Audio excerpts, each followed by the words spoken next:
আওয়ামী সরকারের সাবেক মন্ত্রী লতিফ সিদ্দিকী ও সাংবাদিক মঞ্জুরুল আলম পান্নাকে সন্ত্রাস দমন আইনে করা মামলায় অন্তর্বর্তীকালীন জামিন দিয়েছে হাইকোর্ট।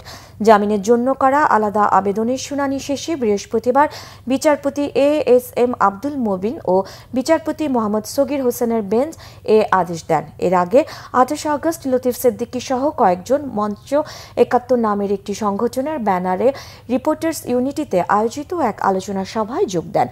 সেখানে তাদেরকে দেশবিরোধী চক্রান্তের অভিযোগে আটক রেখে আলোচনায় অংশ নেওয়া 16 জনকে পুলিশে সোপর্দ করে উত্তেজিত জনতা। পরে শাহবাগ থানায় তাদের বিরুদ্ধে সন্ত্রাস দমন আইনে মামলা করা হয়।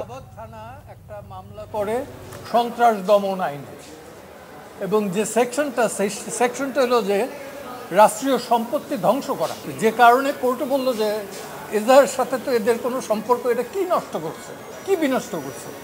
তো সরকার সেভাবে যেটা বলছে কোর্ট সন্তুষ্ট হয়। বিচার বিভাগের প্রতি এখনও আমাদের সকলের আস্থা আছে।